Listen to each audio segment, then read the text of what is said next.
My name is Robert Davis, and on my son's 28th birthday, I carried a homemade cake in one hand and a family heirloom watch in the other, ready to surprise him. But instead of gratitude, I heard him laugh with his friends and say, the best gift I could ever give him was to disappear from his life forever.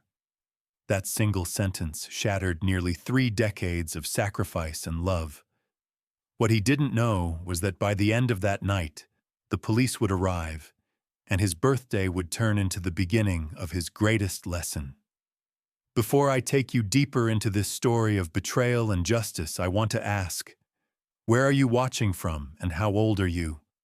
Please subscribe to Family Betrayal Unmasked to hear more powerful stories like this one.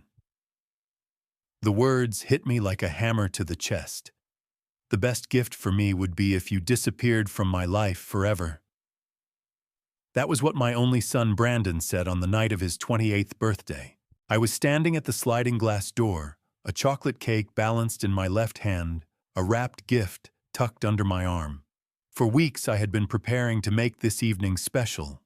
The gift was no ordinary trinket, it was my father's vintage watch, passed down through 3 generations of men in our family. I thought giving it to Brandon would be a moment of pride, of connection, of continuity. Instead, I found myself frozen, listening to my son mock me in front of his friends. Through the glass, I could see Brandon tall and confident, beer in hand, surrounded by his usual crowd. Mike and Jason, his loyal companions, and Samantha, who hardly looked up from her phone. "Yeah, well," Brandon sneered, "he's always trying to buy my affection. Thinks money solves everything." Laughter erupted around him, sharp and cruel. The cake in my hands suddenly felt like lead, the watch like a cruel reminder of how blind I had been. Memories swarmed me all at once.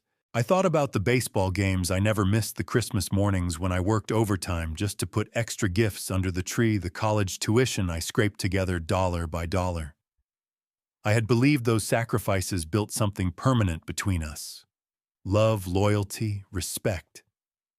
But in that moment I realized that to Brandon, I was nothing more than a walking wallet and an obstacle to his so-called freedom. Mike's voice carried clearly. "At least he cares, man. My old man hasn't called me in 6 months." I expected Brandon to pause to acknowledge even a sliver of gratitude. Instead, he raised his beer bottle and smirked. "Honestly, the best thing that could happen is if the old man just disappeared. I'm tired of his lectures, tired of him breathing down my neck. If he was gone, I'd finally be free." The words cut deeper than I can describe. In that instant, 28 years collapsed into nothing but echoes of entitlement. My hands trembled, the cake wobbling dangerously. I pressed myself against the wall as Brandon turned toward the house. I nearly dropped the gift, the heirloom watch I had wrapped with such care, onto the doormat. For the first time in my life, I saw my son clearly, not as the boy I raised, but as a man who despised me. I backed away from the door, every laugh and every careless word pounding in my head. The party was lively, the music upbeat, but to me it all sounded like a cruel chorus mocking the role I had played for nearly 3 decades. I thought I was giving him a life of opportunity. He believed I was chaining him. And in that moment I felt something shift inside me. The pain hardened into resolve. If Brandon truly wanted me gone, perhaps it was time to give him exactly what he asked for, though not in the way he imagined. Tell me, if you were standing in my shoes, hearing your own child wish you out of existence, what would you have done? The gift in my hands suddenly felt like a cruel joke. That watch wasn't just a piece of metal, it was my father's legacy. He'd worn it through decades of hard work, every tick of its hands a reminder of sacrifice and perseverance. I had kept it safe all these years, waiting for the day I could pass it down with pride. Yet standing there on the porch, listening to Brandon dismiss me like an unwanted guest, the watch no longer carried the same meaning. Instead of a symbol of heritage, it had become a heavy burden proof of how much I had given to a son who couldn't care less. I looked at him through the glass. He was laughing carefree, surrounded by friends who cheered his every insult. "You know how he is," Brandon said, shaking his head. "Always controlling, always planning my life like it's one of his engineering projects. He thinks he knows what's best for everyone." Jason laughed and raised his bottle. "That's what dads do, man. Spreadsheet your whole life and wonder why you don't appreciate it." More laughter erupted, and I felt my grip tighten on the cake plate. For years, I had defended Brandon even when his behavior was indefensible. When neighbors complained about loud parties, I told them he was young and deserved freedom. When teachers questioned his effort, I said he just learned differently. When employers turned him away, I claimed he just needed a chance. But tonight I wasn't hearing the doubts of outsiders, I was hearing the truth from his own mouth. And the truth was brutal. As I stood there, the smell of burgers and beer filled the air, mingling with the sound of clinking bottles. It should have been a celebration. Instead, it felt like my funeral. He had reduced everything I had done, every sleepless night, every dollar earned and spent on him, into a narrative where I was nothing more than a nagging obstacle. "Sometimes I wish he'd just go somewhere else permanently," Brandon muttered, his voice dripping with casual cruelty. His friends laughed again, like it was the funniest line of the evening. My knees nearly buckled. I caught the wrapped watch before it hit the floor, but its weight dragged down my arm. All the moments I had once considered victories, the diploma at his graduation, the smile when I handed him car keys, the times I bailed him out of financial messes, suddenly looked different. They weren't milestones of fatherhood. They were evidence of enabling, evidence that I had built the very entitlement now mocking me. For the first time, I understood that my silence had been mistaken for weakness, my generosity for servitude. And as those realizations crystallized, so too did a new clarity. Brandon thought he wanted freedom. Well, freedom came with a price tag he had never paid. I began to wonder what would happen if I stopped paying it for him. Have you ever realized in one painful moment that someone you love has mistaken your sacrifices for obligations? The laughter from the backyard carried into the night like nails scraping against my soul. I pressed my back against the wall, clutching the cake that now seemed absurd, and felt every muscle in my body tighten. My son's voice rose above the others, smug and cutting. "He acts like I'm 12 years old, controls the money, the house, the car. With what money am I supposed to move out? He keeps me chained here." His words struck me harder than any insult before. Chained, I had carried his weight for nearly 3 decades, given him shelter, food, and endless chances. Yet in his mind, that was bondage. Samantha finally lifted her eyes from her phone and said flatly, "You could always move out, Brandon." She didn't smile, didn't soften the jab, just threw it out there. Brandon scoffed and waved his beer bottle. "Move out with what he controls everything. I've got nothing because he keeps it all under his name." The others chuckled, nodding like philosophers who had unlocked some great truth. And then he said the words that snapped the last string inside me. "Honestly, if he disappeared tomorrow, I'd only miss the free rent for 5 minutes.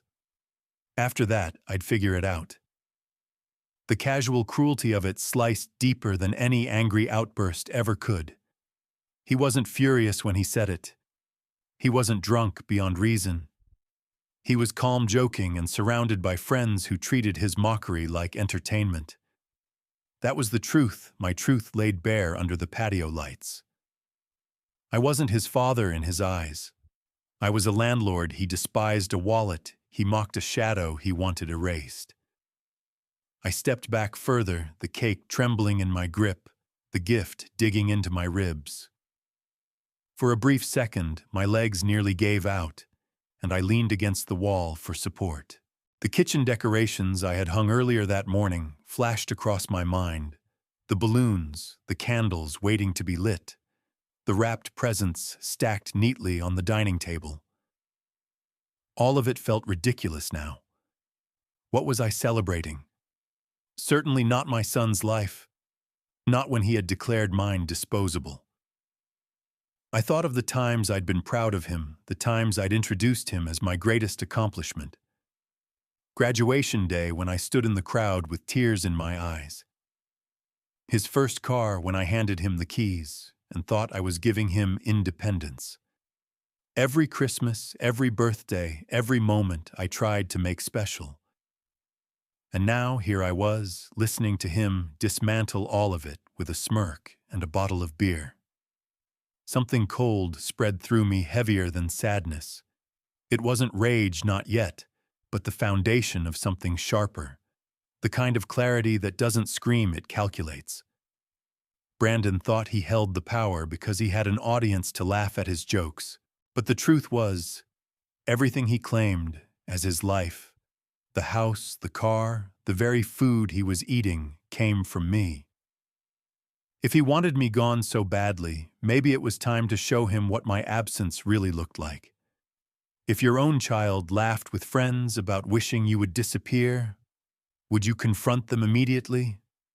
Or let silence build into something stronger? You want to know the truth? Brandon's voice cut through the hum of the party, louder now, emboldened by the laughter of his friends. I had just stepped back into the shadows of the kitchen when I heard him speak again, his tone brimming with arrogance.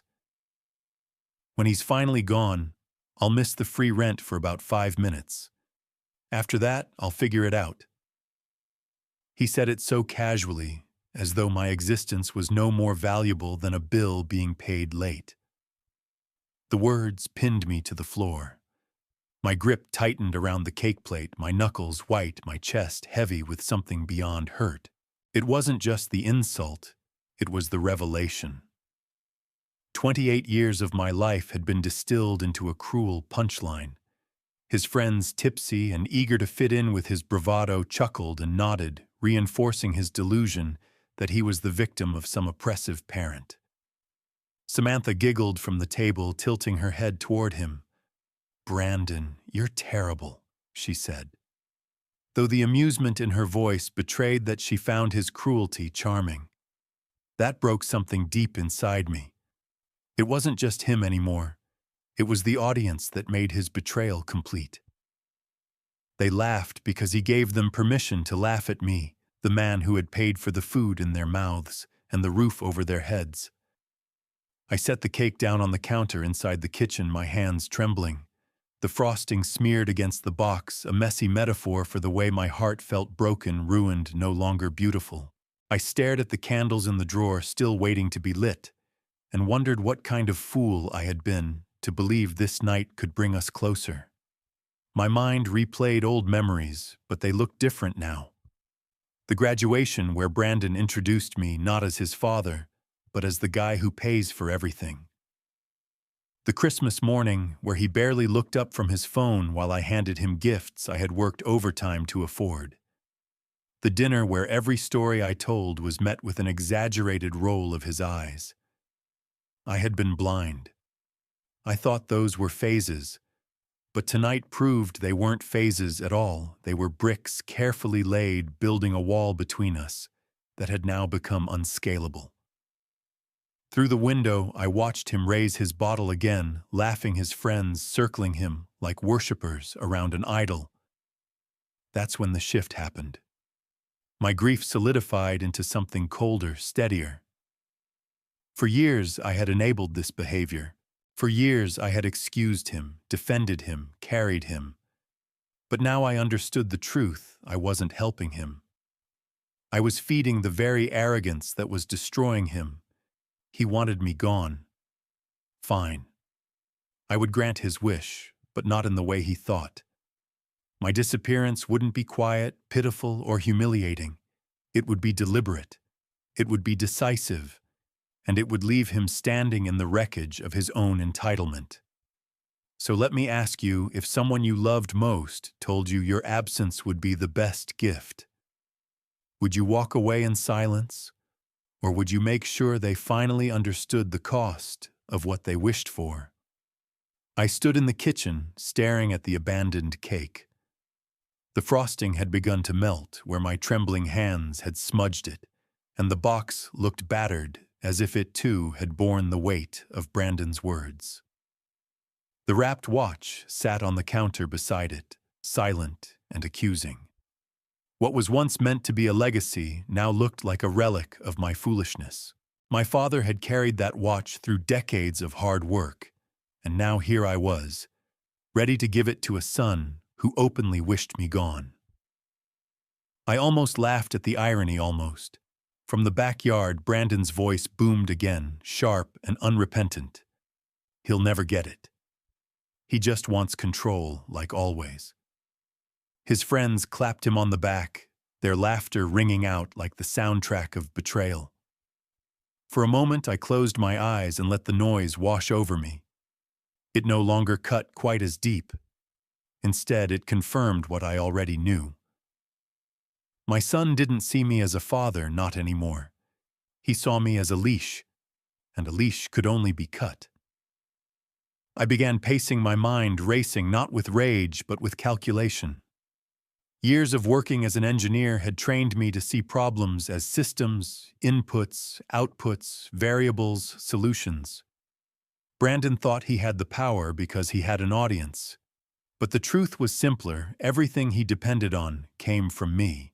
The roof above his head, the food on the grill, the lights strung across the patio, they weren't his. They were mine. And if I wanted, I could make them vanish as easily as blowing out the candles he never even wanted lit. The more I thought about it, the clearer it became. This wasn't just about hurt feelings. It was about enabling a grown man to live like a spoiled child. I had built this house, paid every bill, shouldered every responsibility, while he stood outside mocking the very foundation I provided. If he wanted me gone, perhaps it was time to show him exactly what my absence would mean. I walked to the sliding glass door again and looked out. Brandon was flipping burgers now, gesturing dramatically as he told some story that had his friends roaring. Not one of them had any idea that everything they were enjoying, this party, this food, this setting, wasn't theirs to mock. It belonged to the man they scorned. I felt no urge to storm outside or shout. That would only feed the drama, give them more to laugh at. No, I would not give them that satisfaction. My revenge would not be loud. It would be precise, quiet, and unforgettable. I took a deep breath, straightened my shoulders, and whispered to myself, if he wants me to disappear, I'll give him that gift. But on my terms. The pain that had once made my hands tremble was gone, replaced by a calm resolve. The next steps were already forming in my mind. I wouldn't argue. I wouldn't plead. I would act. And when the moment came, Brandon would learn the difference between wishing for freedom and actually living without the support he had always taken for granted. So tell me, if you had the power to walk away and let someone finally face the life they claimed they wanted, would you take it? The night had grown colder, but the backyard was still alive with the smell of smoke, beer, and laughter. I stepped out from the kitchen at last, not carrying a cake or a gift, but carrying something far heavier: resolve. The guests barely noticed me at first. Music thumped from the rented sound system, chatter filled the air, and Brandon held court near the grill like he was the master of this house. But this was my house, and it was time everyone remembered that. I walked straight to the table where the sound system was set up. My hands didn't tremble this time. I turned the volume knob down, and just like that, silence fell. Dozens of eyes turned toward me, some confused, some annoyed, all waiting to see what the old man was doing. I picked up the microphone lying next to the speakers, raised it to my lips, and spoke with the same measured tone I once used to present designs to a boardroom. The party is over. The words landed like stones dropped in still water. Ripples of shock spread across the yard. A few nervous chuckles bubbled up, but even those faded quickly. Brandon's head snapped toward me, his expression cycling rapidly from surprise to annoyance. Then he smirked, the same smug grin he always wore when he thought he had the upper hand. "Nobody's going anywhere," he said, waving his beer bottle at the crowd. "This is my party. You're all welcome to stay as long as you want." That was the moment the twist began. His friends chuckled in support, their loyalty predictable. Mike slapped Brandon on the shoulder, saying, "Come on, Robert, don't ruin the kid's birthday. Let him have his fun." Jason chimed in, grinning. "Yeah, Mr. Davis. We're not hurting anything. Just relax." But I didn't flinch. I kept the microphone in my hand and let my voice ring out clear. "This is not his party. This is not his house. This is my property. And I am telling you now, everyone needs to leave." Gasps rippled through the guests and more heads turned to stare. Brandon barked a laugh. "You can't be serious. Dad, put the microphone down before you embarrass yourself even more." He gestured to the crowd, trying to rally them back to his side. "These are my friends. They're staying. End of story." But he didn't understand. He thought this was just another one of our arguments, one he could laugh off with the help of his friends. He didn't realize I had crossed a line inside myself hours earlier. There was no going back. I set the microphone down gently and met his eyes across the yard. "You have 5 minutes to clear this property. If you don't, the police will remove you." A murmur rose through the crowd, half disbelief, half dread. Some guests exchanged nervous looks, their fun suddenly soured by the possibility of police involvement. Brandon, still smirking, leaned back on his heels, confident I was bluffing. But he had no idea I already had the phone in my pocket, ready to make the call. "So let me ask you, if you were surrounded by people mocking you in your own home, would you walk away quietly? Or would you take the microphone and remind them whose house they were standing in?" The moment the words left my mouth, the mood shifted. Some guests chuckled nervously, thinking it was a bluff. Others froze, realizing I wasn't joking. Brandon rolled his eyes loud enough for everyone to hear. "You're interfering again, Dad. Always trying to control everything. You can't just shut down my birthday party. That's insane." I stood tall, my hands steady, my voice calm. "I'm not interfering, Brandon. I am reminding everyone here that this house, this yard, and everything in it belongs to me. You are here because I allowed it. And now I no longer do." His smirk widened, but there was a flicker of unease in his eyes. "You wouldn't actually call the cops. Not on me. Not on your own son." He raised his beer bottle, trying to make a show of it. "Everyone relax. He's bluffing. Just ignore him." But I wasn't bluffing. For years I had been the man who folded the father, who forgave the provider, who gave endlessly. That man was gone. I pulled the phone from my pocket, held it up, and began dialing. The yard fell quiet. The crackle of the grill and the faint hum of the speakers were the only sounds. Even Mike and Jason shifted uncomfortably, now their bravado faltering. Samantha set her drink down, her eyebrows raised, finally realizing this wasn't a game. Brandon stepped forward, his voice raised. "Dad, put the phone away. You're making a fool of yourself." His tone was still dismissive, but I caught something underneath it, panic trying to disguise itself as confidence. I pressed the call button. "Yes," I said into the phone, keeping my eyes locked on him. "This is Robert Davis. I need police assistance at my residence. I am the property owner. I have uninvited guests who refuse to leave." My words echoed across the yard like a judge's gavel. Gasps erupted.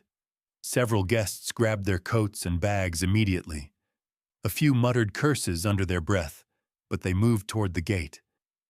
They weren't about to risk being here when the police showed up. Brandon's smirk faltered, then returned quickly, as if to cover his embarrassment. "You're insane.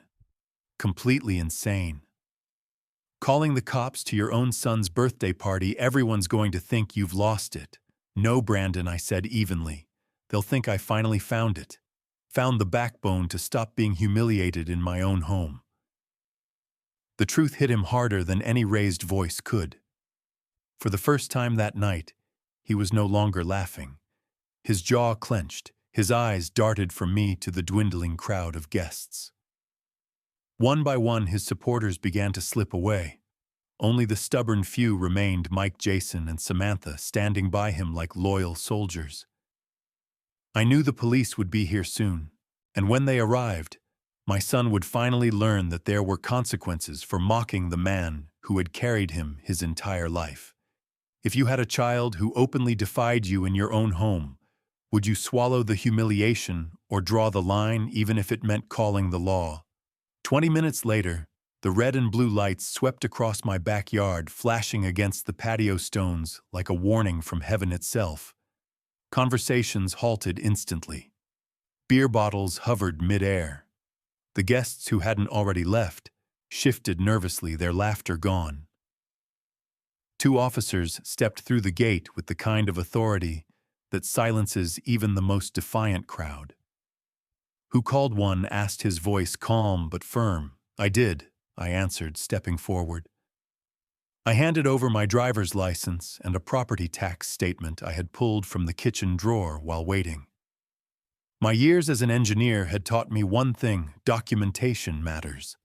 The officer nodded, flipping through the paperwork. "So you're the homeowner?" "Yes. And I've asked these people to leave. They refused." That was the twist no one at the party had expected. What they thought was just a family squabble now had the weight of law behind it. Officer Gark turned to the crowd and announced, "Everyone here needs to leave the property immediately. Continued presence will be considered trespassing." The reaction was instant. People who had been lingering suddenly grabbed their coats and hurried toward the gate. Whispers of, "I'm not getting arrested for this," rippled through the yard. Within minutes, half the crowd had vanished into the night. But Brandon didn't move. He stood with his arms crossed, his jaw tight, defiance written across his face. Mike and Jason flanked him like bodyguards, while Samantha clutched her drink like it might anchor her to the moment. "This is ridiculous," Brandon snapped, turning to the officers. "It's my birthday. He's just being vindictive. I live here. This is my home too." The officer shook his head. "Sir, your father owns this property. Adult children living in their parents' homes do not have the legal right to authorize guests against the owner's wishes. If he asks you to leave, you have to leave."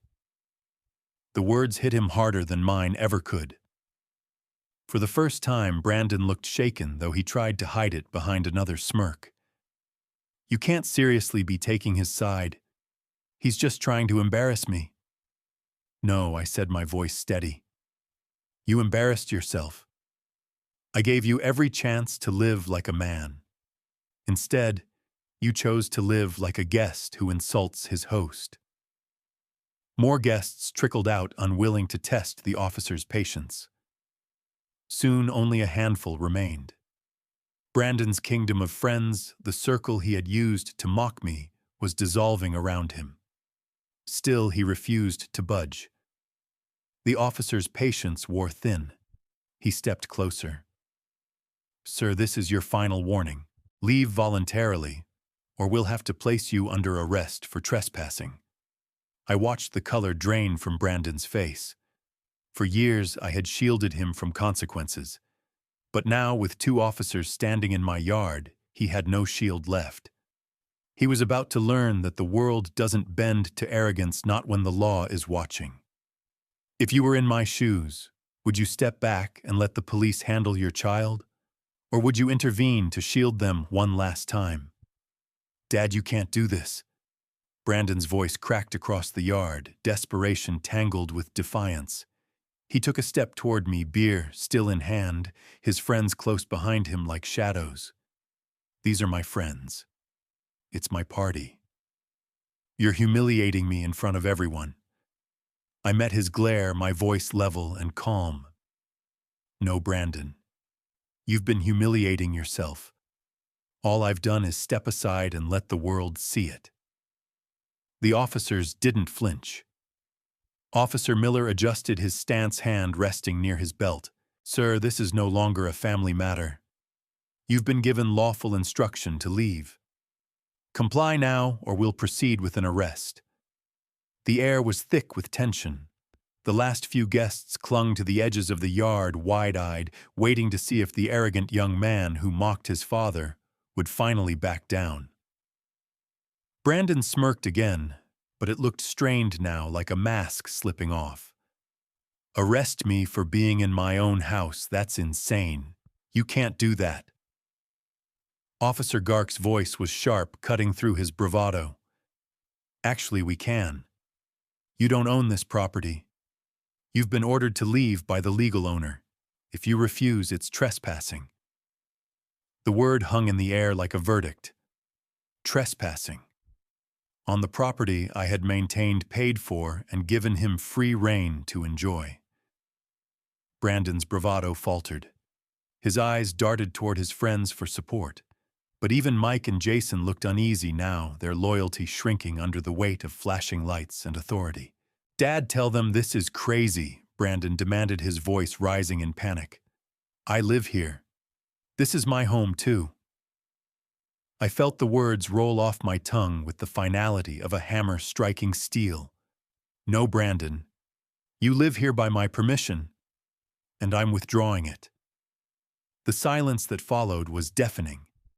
Even the officers paused for a beat, acknowledging the gravity of what I had just said. Brandon's face flushed red, his jaw trembling with a mix of rage and disbelief. You'll regret this, he hissed. You think you've won, but you're making the biggest mistake of your life. Officer Miller stepped forward. Turn around and place your hands behind your back. The sound of the order snapped through the night like a whip. Brandon's mouth fell open, his arrogance collapsing under the weight of reality. You're not serious. You can't actually arrest me. The officers moved in tandem, calm but firm. This is your final chance. Comply or we'll be forced to take action. The yard, once filled with laughter, now stood frozen.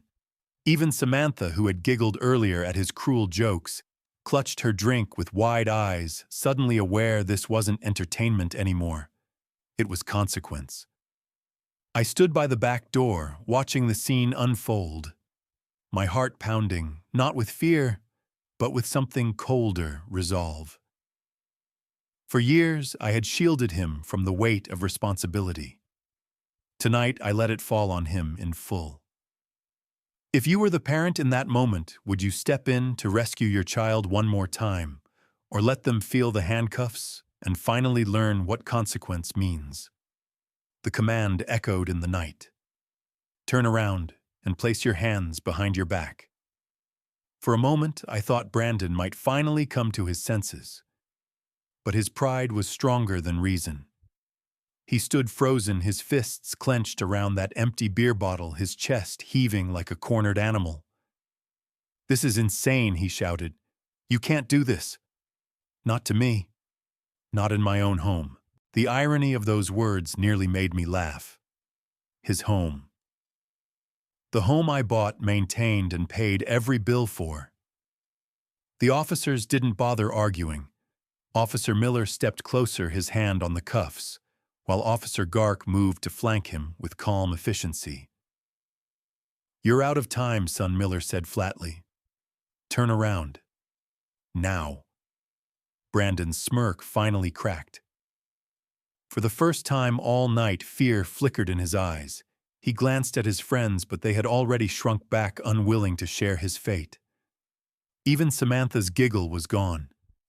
She stood rigid, her drink trembling in her hand. Mike muttered, Man, just do what they say. but his voice lacked conviction. Slowly, Brandon turned. His bravado melted into a stiff, jerky movement, like every bone in his body resisted admitting defeat. The officers moved with practiced precision, clicking the cuffs around his wrists. The sound was sharp, metallic, final. In that instant, the crowd that remained seemed to shrink even further, as if the reality of what they were witnessing pulled the ground out from under them. Brandon Davis, Officer Miller, said, his tone calm and detached. "You are under arrest for criminal trespassing and failure to comply with a lawful order." The words struck me harder than I expected. Hearing my son's name spoken in the sterile cadence of the law made everything real in a way even his cruelty hadn't. He twisted around to face me, his eyes blazing with a hatred that could have burned holes through glass. "Dad, I'll never forgive you for this. You think you've won, you've made the biggest mistake of your life." Hours earlier, those words would have gutted me, but now they only confirmed what I already knew, that protecting him from the consequences of his own arrogance had been the real mistake. Tonight, that ended. The officers led him toward the patrol car, his body stiff, his mouth still moving with curses and threats I couldn't hear. Samantha gasped, covering her mouth. Mike and Jason shuffled awkwardly, suddenly realizing the party was well and truly over. I stood near the porch, watching my son disappear into the back seat of a squad car, the flashing lights reflecting off the metal cuffs around his wrists. When the door slammed shut, a hush fell over the yard. The sound system was silent. The grill smoke drifted into the cold night air. Empty cups and plates littered the patio, evidence of a celebration that had turned into humiliation. But for me, it wasn't humiliation. It was liberation. For the first time in decades, I felt the weight begin to lift from my shoulders. I turned back toward the house, my voice steady, my decision final. "Party's over," I said, though the officers' lights had already made that clear. "Tell me. If your child looked at you with pure hatred as police drove them away, would you feel guilt or relief?" The house had never felt so quiet. The patrol car's lights had faded down the street, and the last of Brandon's friends had slipped out through the side gate. Their footsteps hurried, their whispers full of shock. I stood in the kitchen, staring at the wreckage of the night. The cake sat untouched on the counter, its frosting sagging under the weight of disappointment. The wrapped watch still rested beside it, a reminder of what I had intended this evening, to be a father passing down a legacy. Instead, it had become the symbol of a legacy wasted. I poured myself a cup of coffee, though it was late. The silence pressed against my ears, heavy and unfamiliar. For nearly 3 decades, I had grown accustomed to Brandon's presence filling this house, his footsteps on the stairs, his music blaring late at night, his complaints echoing from the kitchen. But now the silence was different. It wasn't just the absence of noise. It was the presence of clarity. I sat at the kitchen table with a yellow notepad in front of me, something I hadn't used since my working days. Old habits came back quickly. I began writing numbers, mortgage payments I had made, utility bills, insurance premiums, groceries, gas. The columns stretched across the page, each one a ledger of sacrifice. When I totaled the figures, my chest tightened. The past 5 years alone had cost me nearly $250,000 to keep Brandon afloat. A grown man of 28, living like a child at his father's expense. And for what? So he could stand in my yard, beer in hand, and wish me gone. That thought hardened my resolve. For too long I had mistaken provision for love. I had convinced myself that giving Brandon everything he needed, sometimes more than he deserved, would eventually earn me his respect. But entitlement had grown where gratitude should have been. Tonight proved that beyond doubt. The engineer in me began to take over. Problems had solutions. Systems had weak points. And Brandon's system of dependence had one glaring flaw: it relied entirely on me. If I disappeared not as a broken man, but as a deliberate act, his foundation would crumble. He would be left with the independence he claimed to want, but stripped of the safety net he had mocked. The idea took shape with startling clarity. Brandon would be in county jail for 2 weeks. That gave me 14 days to set everything in motion. 2 weeks to dismantle the life he had taken for granted. 2 weeks to sell the house, liquidate assets, and walk away. By the time he walked out of jail, expecting to return to the comfort of his father's home, he would find only strangers at the door and a note waiting for him. I leaned back in my chair, the pen still in my hand, the plan already unfolding in my mind. For the first time in years, I felt calm. Brandon had wished me gone. Soon he would see what that really meant. If you were given 2 weeks to vanish from someone's life forever, would you use that time to escape quietly or to teach them a lesson they'd never forget? The next morning, the house felt alien, as though it belonged to someone else already. Sunlight spilled across the hardwood floors, catching the dust left behind from the night before. Empty bottles and paper plates were scattered on the patio, silent testimony to a party that had ended in flashing lights and handcuffs. I brewed another pot of coffee and stared at the kitchen wall clock, ticking steadily, reminding me that every minute mattered. 14 days, that was all I had. I opened my laptop and began searching real estate listings in my area. For years, I had idly followed market prices, but this time it wasn't idle curiosity. It was reconnaissance. Houses like mine, well-maintained and recently updated, were going for between $820,000 and $880,000. I knew mine could fetch the higher end. That kind of money would buy me not just a new house, but a new life. Somewhere quieter. Somewhere Brandon would never think to look. I jotted numbers down on another sheet of paper just as I had the night before. Expenses. Net profit after realtor fees. Possible retirement locations. Arizona, Colorado, maybe even North Carolina. Places where the cost of living was lower, where neighbors waved without prying, where I could walk into a grocery store without the weight of disappointment pressing on my shoulders. By mid-morning, I picked up the phone and called a name I had found in my research, Michelle Johnson, a realtor with glowing reviews for speed and professionalism. "Mr. Davis," she said warmly, after I explained my situation, "we can absolutely make this happen. If you're serious about a quick sale, I can meet you this afternoon to go over the property and start the process." Serious. The word echoed in my mind. For years, I hadn't been serious about boundaries, serious about consequences, serious about teaching Brandon what it meant to be a man. But now I was. "Yes," I replied. "This afternoon will be fine." When Michelle arrived, she was every bit as efficient as her reviews promised. Camera in hand, paperwork neatly organized, she moved through the house with practiced eyes. "The condition is excellent," she said, snapping photos of the kitchen, the refinished floors, the updated fixtures. "This will show beautifully."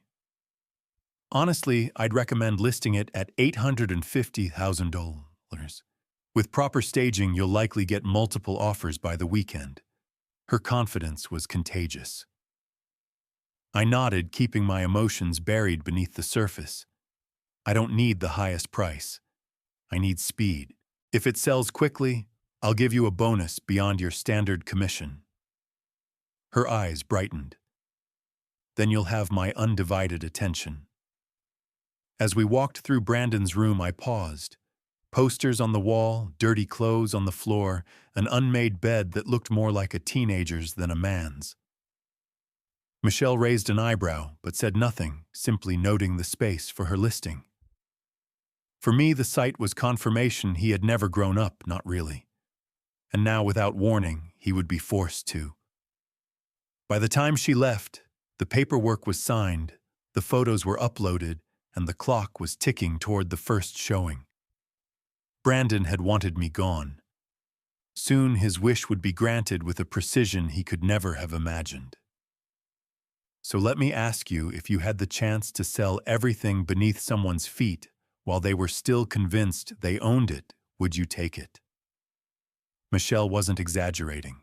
By Thursday morning, less than 2 days after she'd walked through my house with her camera and clipboard, my property was live online. The photos made it look brighter, bigger, more polished than I had ever seen it. Her description was sharp and professional, beautifully maintained 4-bedroom home in a desirable neighborhood, recently updated kitchen and hardwood floors, move-in ready. I almost didn't recognize the place I had poured my life into. To me, it wasn't a beautifully maintained home. It was a prison of memories, a museum of sacrifices Brandon had mocked. Calls started coming in almost immediately. Michelle forwarded me 3 voicemails from interested buyers before lunch. "This is going to move quickly," she said confidently when we spoke on the phone. "I've already scheduled 2 private showings tomorrow, and we'll hold an open house on Saturday."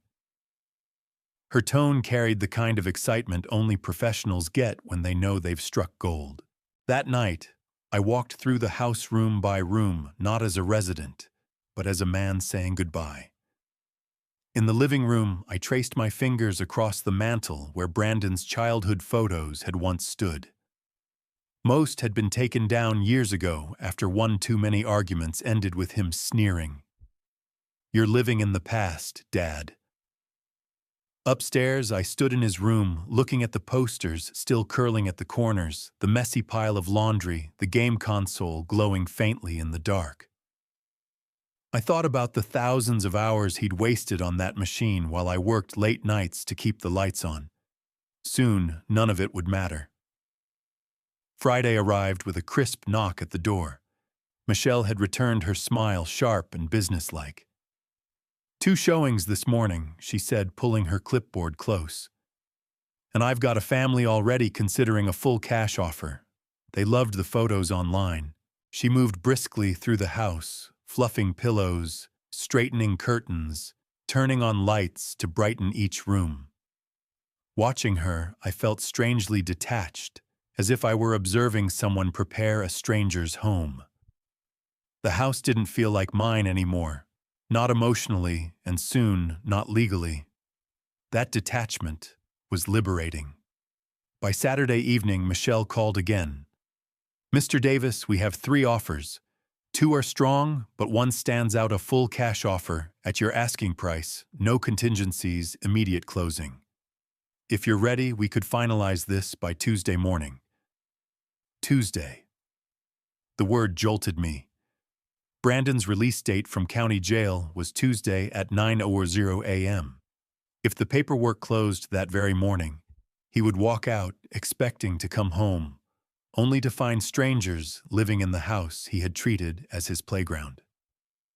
The timing couldn't have been more perfect. "Accept it," I said simply. Michelle's smile was audible through the phone. "Consider it done. Congratulations, Mr. Davis. You're about to close one of the fastest sales I've ever handled." I hung up, staring at the kitchen where the watch and the cake had once rested. The watch was still in its box, but it had a new purpose now. It wasn't a gift anymore. It was a symbol waiting for the letter I would leave behind. Brandon had asked me to disappear. On Tuesday morning, his birthday wish would be fulfilled in full. If you had the chance to time justice so perfectly that it landed the very day someone expected comfort, would you take it? The contract was signed late Monday evening. Michelle called to confirm, her voice buzzing with professional satisfaction. "The buyers are ready. Closing tomorrow at 9:30 sharp. You'll walk away with a full cash settlement. I've already arranged for the transfer." She paused, her tone softening just slightly. It must be bittersweet. Bittersweet. That wasn't the word I would have chosen. What I felt wasn't sweet at all. It was cold, clear, and deliberate. "Thank you, Michelle," I said. "You've done exactly what I needed." After hanging up, I sat at the dining table staring at a blank sheet of paper. For 2 weeks I had thought about this moment, what I would leave behind for Brandon. A speech, no. Too many words, too much room for excuses. A long letter, no. He would skim it, dismiss it, twist it into another grievance.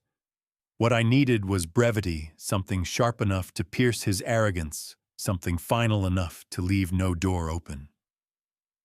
The pen moved across the page slowly at first, then with purpose. "Brandon, you said you wanted me to disappear from your life forever. I've decided to grant your wish. The house has been sold. I am traveling extensively and will be unreachable indefinitely. You now have the independence you've always demanded." 40 words. That was all it took to reduce 28 years of sacrifice into a single decisive farewell. I signed only my first name, Robert, because Dad no longer applied. He had thrown that title away when he raised his glass and told the world I was nothing but a burden. I folded the letter carefully, slid it into an envelope, and wrote his name across the front in my neat engineering script. Next to it, I placed the watch, the family heirloom that was supposed to pass from father to son.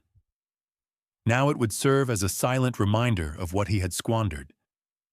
A legacy offered and rejected, left behind in an empty house that no longer belonged to him. When morning came, I met the buyers at the property. Carlos and Maria Garcia arrived with their children, and a moving truck full of excitement. Their eyes sparkled as they walked through the front door, voices echoing with joy. "This is perfect," Maria said, holding her daughter's hand. "We can't believe it's really ours." Their gratitude was like balm even as it cut deep. They saw value where my son had seen nothing but chains. As I handed Carlos the garage opener and house keys, I slipped the envelope to Maria. "My son may stop by. He doesn't know about the sale yet. Would you give him this?" She glanced at the envelope, then nodded kindly. When I stepped outside for the last time, the air smelled different. Lighter, free. The moving truck was already backing into the driveway, and children's laughter floated through the yard. Brandon's yard no more. I turned to leave, suitcase in hand, and felt no need to look back. So tell me, if you had only 40 words to leave behind for someone who betrayed you, what would you write? That evening, I carried a single suitcase across the yard to Frank Collins's house.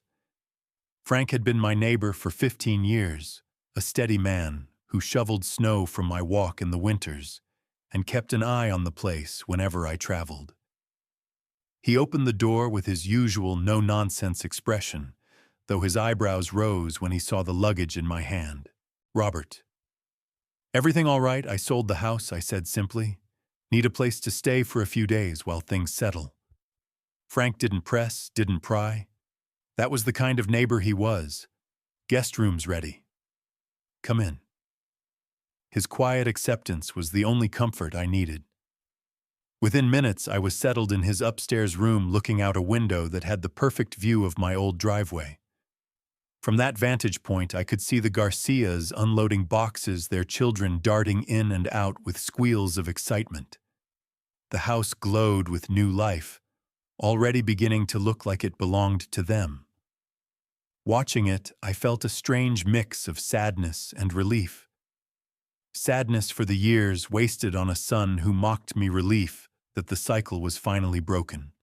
I sat by the window late into the night, imagining Brandon's return.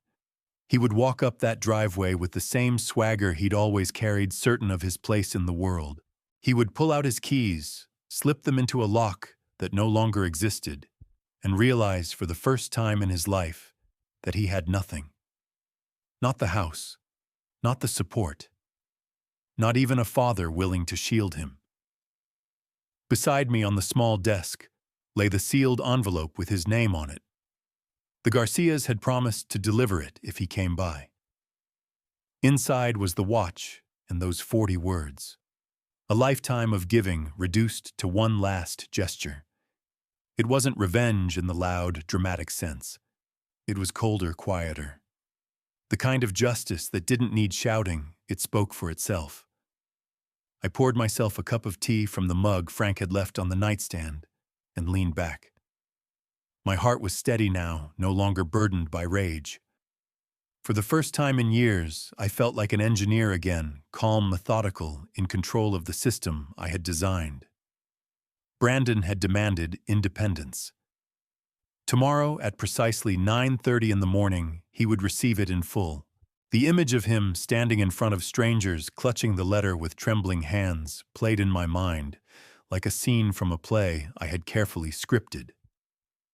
His laughter from the party still echoed in my ears, but now I had something stronger than his mockery. I had closure. So I ask you if you had the chance to watch unseen as someone finally faced the consequences of their arrogance. Would you take that seat by the window Tuesday morning, broke bright and clear, a cruel contrast to the storm about to erupt? I stood at Frank's upstairs window, tea cooling in my hand, eyes fixed on the street corner. Right on schedule, just after 9, Brandon appeared. Same clothes he had been arrested in, wrinkled and dirty. A small plastic bag dangled from his hand, the kind jails give you when they return your belongings. He walked with that familiar swagger, as if 2 weeks behind bars had changed nothing. My heart tightened, not with longing, but with grim anticipation. He didn't look humbled. He didn't look grateful. If anything, he looked ready to slide back into the life he thought was waiting for him. He strolled up the driveway, keys already in hand, a smirk tugging at his lips. I leaned closer to the glass as he slid the key into the lock. It didn't turn. He frowned, tried again, jiggled it harder. His shoulders stiffened. He stepped back, staring at the door like it had betrayed him. That was the first crack. Then the voices reached him. Children laughing in the backyard. A woman's voice calling out in Spanish. Brandon blinked his smirk, faltering his head, turning slowly toward the sound. Maria Garcia appeared at the front door holding a box in her arms, her expression polite but puzzled. "Can I help you?" she asked. Brandon stared at her like she'd spoken another language. "What are you doing in my house?" Her eyes narrowed, though her tone stayed calm. "This is our house. We bought it last week." She shifted the box in her arms, clearly uncomfortable with his intensity. He barked a laugh, but it wasn't confident, it was sharp, panicked. "No, no, no. You don't understand. This is my father's house. My house. We've lived here for years. You need to get out." Carlos stepped onto the porch behind her, wiping his hands on a towel from unpacking. His posture was steady, protective. "I think you're mistaken, friend. We closed on this house yesterday morning. Here's the paperwork." He gestured back inside where a folder lay on the counter. From the window, I could see Brandon's color drain. His swagger crumbled, replaced by something raw. He dropped the plastic bag to the porch, its contents spilling a wallet, a cracked phone, a folded t-shirt. For the first time, he seemed smaller, as though the air itself had pressed down on him.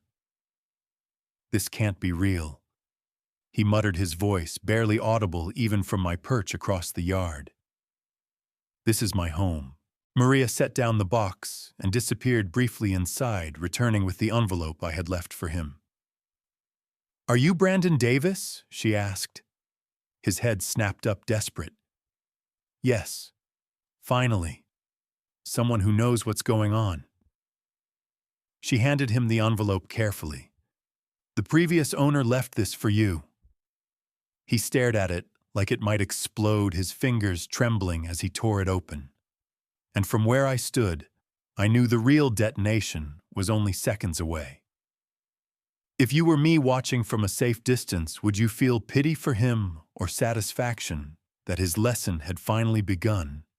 From my spot at Frank's upstairs window, I could see Brandon's hands trembling as he slid the folded paper from the envelope.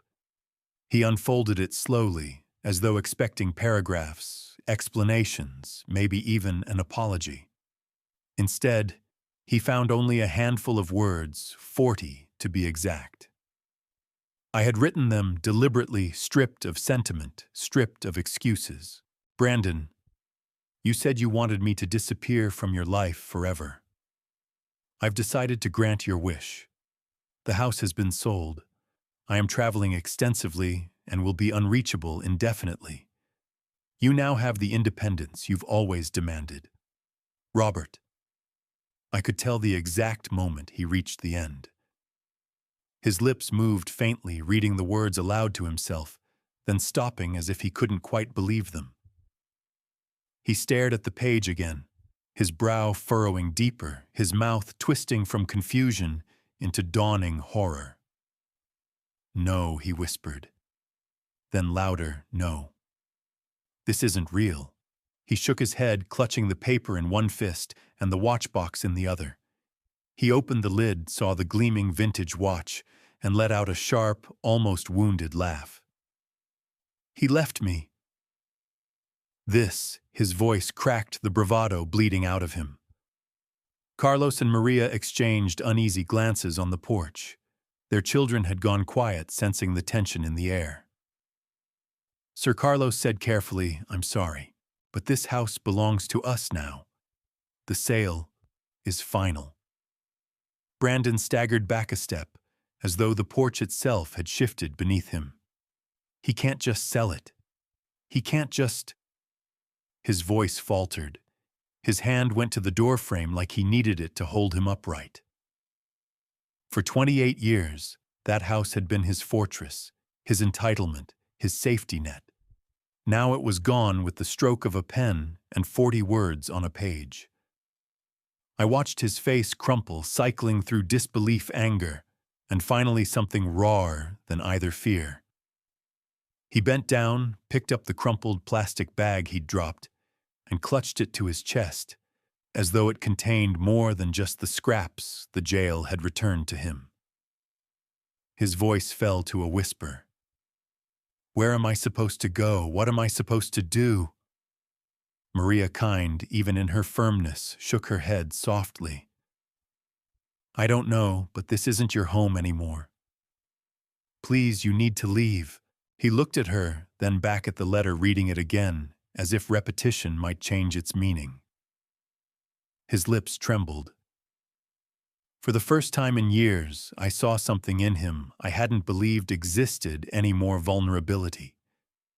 His shoulders slumped, his jaw loosened, and then to my shock, his eyes filled with tears. Not the manipulative kind he had wielded as a child to get his way, but real, uncontrollable tears. He turned away from the Garcias, clutching the envelope, and stumbled down the walkway. His steps were uneven, his pride shattered with every movement. The neighbors' children laughed in the distance, their voices a cruel reminder of the life now unfolding inside what had once been his home. Watching from above, I felt something stir deep in my chest, a mix of grim satisfaction and an ache I couldn't quite name. He had asked me to disappear. Now he finally understood what that meant. So let me ask you, if you saw the child who betrayed you, break down in tears, would you rush out to comfort them? Or would you stay hidden and let the lesson cut deep? Brandon staggered down the walkway, the letter crumpled in one hand, the watchbox clutched in the other. His plastic jail bag bounced against his leg, spilling its contents onto the sidewalk. His cracked phone, a bent wallet, a t-shirt rolled tight.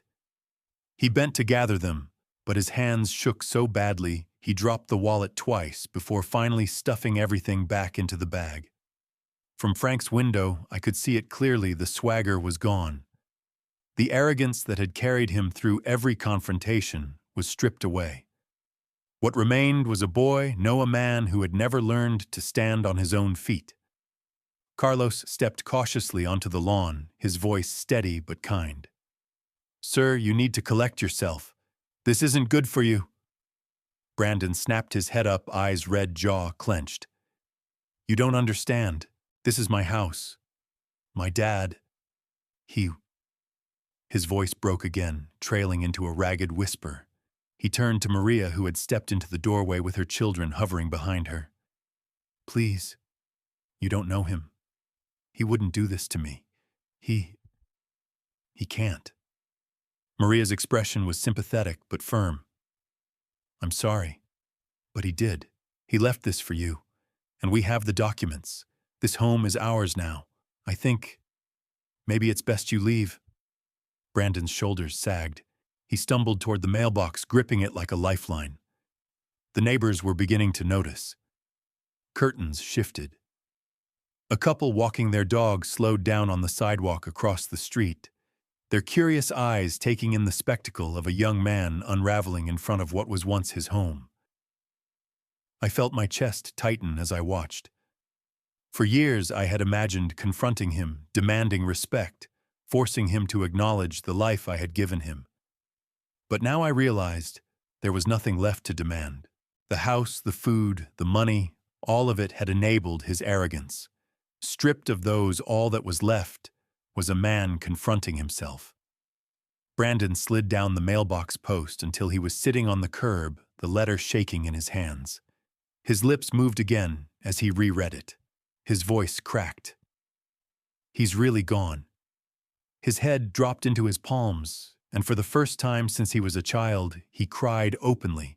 Not the angry, performative tears of manipulation, but raw, unguarded sobs. Carlos shifted uncomfortably, clearly, unsure whether to comfort him or retreat. Maria gently pulled her children back inside, leaving Brandon alone with his collapse. His cries echoed faintly across the street, raw and jagged like an animal realizing its cage had been taken away and finding only emptiness beyond. From my perch in Frank's house, I stayed still watching the lesson unfold. Part of me ached to go to him, to put a hand on his shoulder, to tell him he wasn't as alone as he felt. But another part, the stronger part, knew that this was the moment he had created for himself. He wished me gone. Now he was tasting the reality of that wish.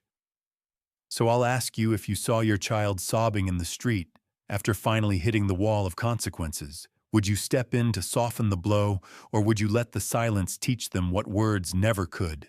Brandon sat on the curb for what felt like an eternity, head buried in his hands, his shoulders heaving with every sob. The sight of him, my only son, reduced to this, stirred something deep inside me. For a fleeting moment, I almost stood, almost rushed down the stairs and across the lawn to gather him up like I had when he was a boy who scraped his knees. But then I remembered the sound of his laughter at the party, the words he had spoken so easily. The best gift would be if he disappeared. That memory steeled me. Compassion was there, yes, but it was tempered by truth. Eventually, Brandon lifted his head, wiping his face with the back of his hand. His eyes were red and swollen, his expression hollow. He clutched the letter again, staring at it as if repetition might alter its meaning. Then slowly he pushed himself to his feet. His movements were stiff, unsteady, like someone carrying a burden too heavy to bear. He slung the plastic jail bag over his shoulder and stood for a long moment at the edge of the driveway, gazing at the front door where the Garcia family was now moving about inside. Carlos peeked out through the window blinds, clearly watching to ensure the scene didn't escalate again. Brandon didn't yell, didn't argue. He simply stared as if trying to will the house back into his possession. But nothing happened. The house was no longer his. It never had been. He turned finally, his legs dragging him down the street. His shoulders hunched, his head bowed. He looked nothing like the man who had strutted around my backyard with a beer bottle in his hand, mocking the very roof over his head. He looked beaten, not by me, not by the police, but by the reality he had tried to outrun for years. I stayed at the window, until he disappeared around the corner. Even then, I couldn't shake the image of him clutching that envelope like it was both a curse and a lifeline. The tears on his face had told me something I hadn't wanted to admit. Beneath the arrogance, beneath the cruelty, he was still capable of feeling. The problem was that he had never been forced to face those feelings before. I had always cushioned him, always bailed him out, always believed another chance would fix him. Not this time. This time my silence was the lesson. My absence was the gift he demanded. And though it broke something inside me to give it, I knew it was the only way. As the sun dipped lower, I leaned back in the chair, exhaustion washing over me. Frank knocked softly at the door. "You all right, Robert?" I nodded without turning. "I'm fine. Just watching." He didn't press. That was his gift presence without intrusion. In the quiet that followed, I realized something startling. I no longer felt like a prisoner in my own life. Brandon was gone, not by death or cruelty, but by his own wish fulfilled. And tomorrow I would be too. If you were in my place, would you chase after the broken figure of your child, or would you finally let them walk away to face the world on their own?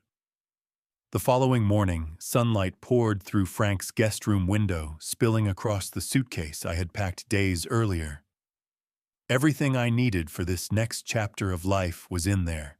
Clothes, documents, a modest stash of cash. Nothing extravagant, nothing sentimental. I had pared my life down to essentials, leaving behind every reminder of the years spent enabling a son who never saw me as more than a source of comfort and control.